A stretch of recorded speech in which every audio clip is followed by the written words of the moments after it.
Hello students, હું છું હિરણ રાજગુરુ અને આજે આપણે જોવાનું છે બીકોમ સેમ 4નું કોસ્ટ અકાઉન્ટિંગ 2. એમાં આજે આપણે યુનિટ નંબર જે છે એ ચોથું જોઈ રહ્યા છીએ, જેનું નામ છે જોબ અને બેચ પડતર પદ્ધતિ. આજે આપણે એમાં જે ક્વેશ્ચન નંબર 4 એટલે કે જે સૌરાષ્ટ્ર યુનિવર્સિટીમાં પૂછાયેલો બીજો દાખલો છે ચેપ્ટરનો, એ જોવાનો છે. શું કહેવા માગે છે તો કે નરેન્દ્ર ઇજનેરના કારખાનામાંથી જોબ નંબર 420ની પડતરની માહિતી પડતરના હિસાબોમાંથી નીચે મુજબ લેવામાં આવી છે. પ્રત્યક્ષ માલસામાન 8000 છે, સ્થિર પરોક્ષ ખર્ચા 40000, કામના કલાકો 20000 માટે. વિભાગ 3 વિભાગો આપ્યા છે, અ, બ અને ક.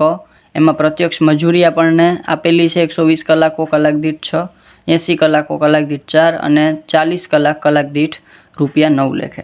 વિભાગ બ, ક માટે ચલિત પરોક્ષ ખર્ચા આપ્યા છે 7,500 રૂપિયા અને 7,500 કલાકો માટે, 4,500 રૂપિયા અને 2,250 કલાકો માટે, 3,000 રૂપિયા 750 કલાકો માટે. વેચાણ કિંમત પર 50% નફો મળે તે રીતે જોબની વેચાણ કિંમતનું પત્રક બનાવો.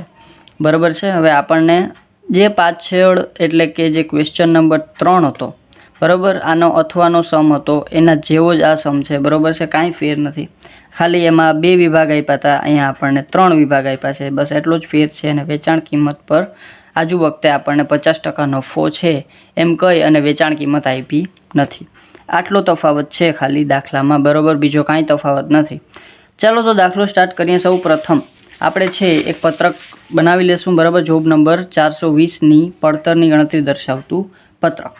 બરાબર છે. ચાલો સૌ પ્રથમ માલ સામગ્રી, તો અહીંયા આપણે માલ સામગ્રી ડાયરેક્ટ 12 લખી નાખીએ. કેટલી આપી છે? 8000. પછી પ્રત્યક્ષ મજૂરી, તો અહીંયા આપણે પ્રત્યક્ષ મજૂરી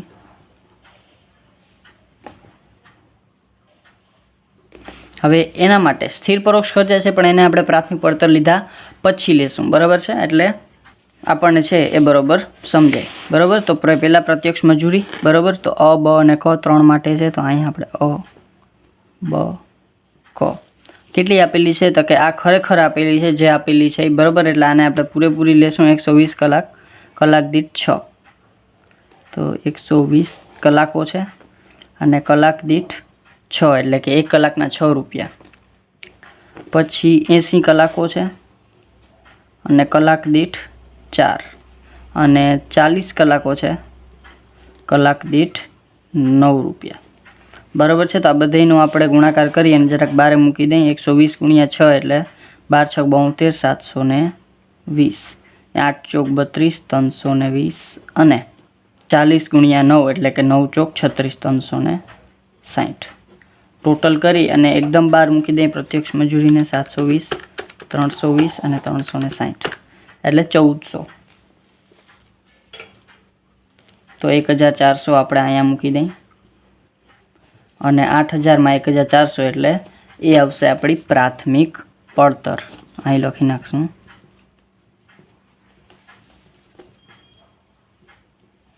કેટલું છે? 8 ને 1400 એટલે 9400 આપણી પ્રાથમિક પડતર.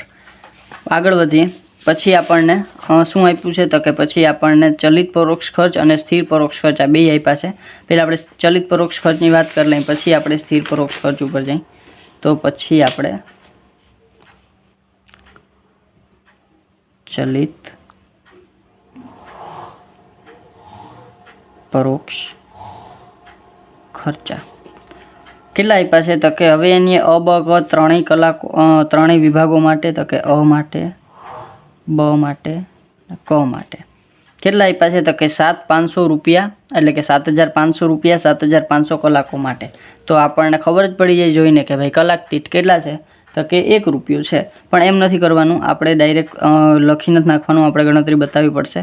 તો અમાં આપણા ખરેખર કલાકો કેટલા છે તો કે 120. તો અહીંયા આપણે 120 કલાકો માટે કેટલા તો કે 7,500 કલાકો 7,500 રૂપિયા, સોરી, પહેલાં ઉપર રૂપિયા આવશે, એના છેદમાં 7,500 કલાક. અહીંયા રૂપિયા લખી નાખું, અહીંયા કલાક લખી નાખું, બ્રેકેટમાં લખી નાખીએ જેથી કરીને આપણે કદાચ પેપરમાં લખવું પડે, બરાબર, તો લખી નાખવાનું આ વસ્તુ. કેટલું છે તો કે હવે આપણે આને જ્યાં કરી નાખીએ તો 120 રૂપિયા જ આવશે. હું લખી નાખું 120 રૂપિયા.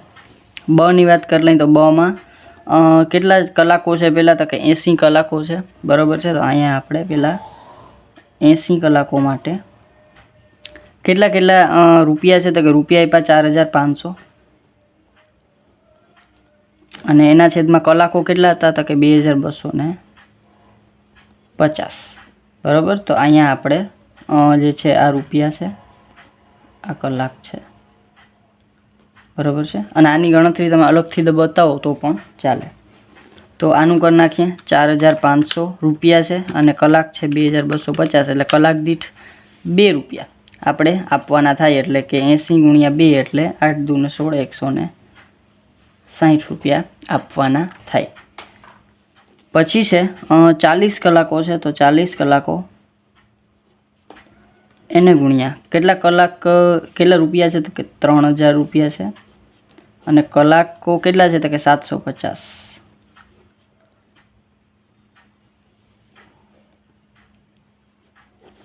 ચાલો તો કરી નાખીએ 3000 કલાક અને ભાગ્યા 750 એટલે 4, બરાબર. એટલે કે 4 કલાક દીઠ 1 કલાકના 4 રૂપિયા, એવા 40 કલાકો છે એટલે ગુણ્યા 40 એટલે 160 રૂપિયા આપણા આ થઈ જશે, બરાબર છે. તો અહીંયા આપણે ટોટલ કરી નાખીએ આપણો ખર્ચો 120 + 160 + 160 એટલે 440. તો અહીંયા આપણે આપણા ચલિત પરોક્ષ ખર્ચા કેટલા આવ્યા 440, બરાબર છે. ચાલો એવી જ રીતે આપણે હજી એક વસ્તુ બાકી છે, શું તો કે સ્થિર પરોક્ષ ખર્ચા. તો અહીંયા આપણે ઉમેરો કરશું વળી પાછો સ્થિર પરોક્ષ ખર્ચા, બરાબર. તો સ્થિર પરોક્ષ ખર્ચા કેટલા છે તો કે અહીંયા આપણે સ્થિર પરોક્ષ ખર્ચા કીધા છે 40000 રૂપિયા છે અને કામના કલાકો છે 20000 માટે.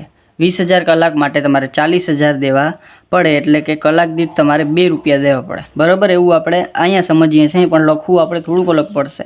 શું લખવું પડશે તો કે પહેલાં તો કુલ કલાકો કેટલા છે આપણી પાસે તો કે કુલ કલાકો છે 120 ને 80 એટલે 200 ને 240. તો કુલ કલાકો છે મારી પાસે 240 કલાક એને ગુણ્યા કેટલા રૂપિયા છે તો કે 40000 અને એના છેદમાં મારી પાસે કામના કલાકો છે 20000. તો 20000 40000 રૂપિયા અને આ છે કલાક.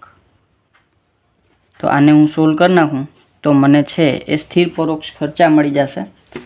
તો 40000 એને ભાગ્યા 20000 એટલે 2 રૂપિયા અને કલાકો છે મારી પાસે 240, તો એ આવશે 480 રૂપિયા, બરાબર છે. તો 480 રૂપિયા મારા સ્થિર પરોક્ષ ખર્ચા. તો અહીં લખી નાખું 480 રૂપિયા,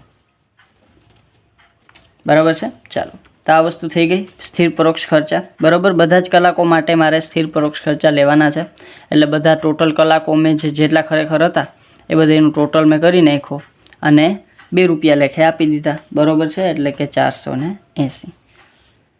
ચાલો તો આ વસ્તુ થઈ ગઈ. અને હા, તમે આ બધી ગણતરી અલગથી પણ બતાવી શકો, બરાબર છે. કે ભાઈ કલાક દીઠ ખર્ચો સ્થિર પરોક્ષ આપણે ઘણા બધા દાખલામાં આ જ કર્યું છે, બરાબર છે. કે ભાઈ અહીંયા આપણે ગણતરી નથી બતાવી, પણ અહીંયા આપણે અલગથી એક વધારાની ગણતરી તરીકે ગણતરી દીધી છે, બરાબર છે. કે ભાઈ ચલિત પરોક્ષ ખર્ચા કલાક દીઠ એટલા છે, અ બ અને ક માટે. સ્થિર પરોક્ષ ખર્ચા કલાક દીઠ એટલા છે, બરાબર છે.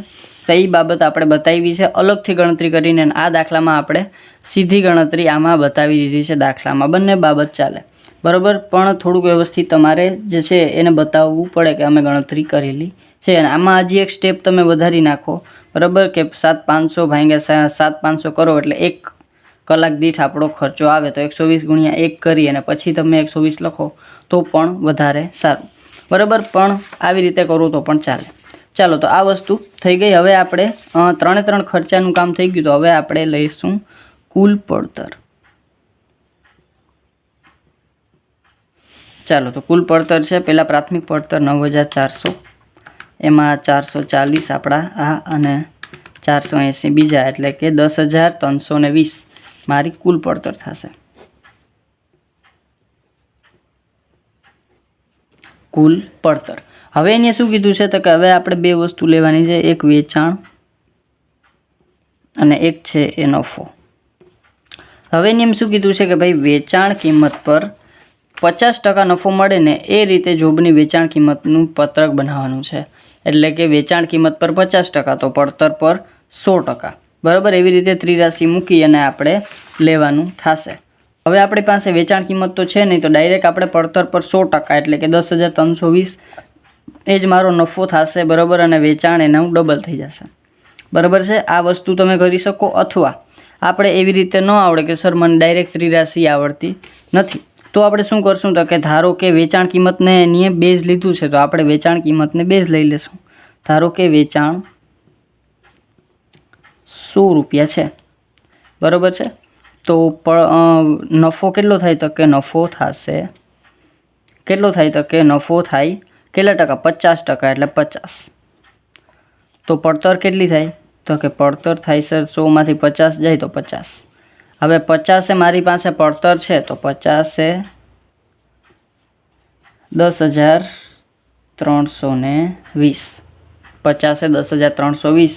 તો હવે જો મારે વેચાણ જોતું હોય તો 100 એ કેટલા, અને જો નફો જોતો હોય તો 50 એ કેટલા. બરાબર, કોઈ પણ લખી શકો. તો 100 એ એટલે કે વેચાણ કેટલું થાય એ મારે પૂછી લઉં. બરાબર છે, તો 10,320 ગુણ્યા 100 ભાગ્યા 50, તો એ આવશે 20,640. તો અહીંયા લખશું મારું આવશે વેચાણ. એમાંથી હું 10,320 માઇનસ કરું તો 10,320 મારા શું આવી જશે? નફો. બરાબર છે, તો આ આવી જશે નફો અને આ આવી જશે વેચાણ.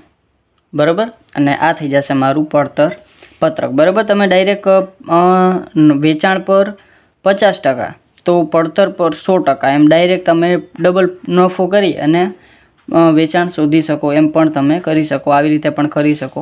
બરાબર, જે રીતે તમારે કરવું હોય એ રીતે તમે કરી શકો. ચાલો, તો આ થઈ ગયો આપણો 2025માં પૂછાયેલો બીજો દાખલો. બરાબર, છતાં તમને કાંઈ પણ જાતનો ડાઉટ રહી જાય તો મને કોમેન્ટમાં પૂછી લેજો. અને જો વિડીયો ગમે, તમને ખબર જ છે, લાઈક શેર સબસ્ક્રાઈબ જરૂરથી કરી નાખજો, જેથી કરીને આવતા વિડીયોઝ છે એ તમને સરળતાથી મળતા રહે. Thank you.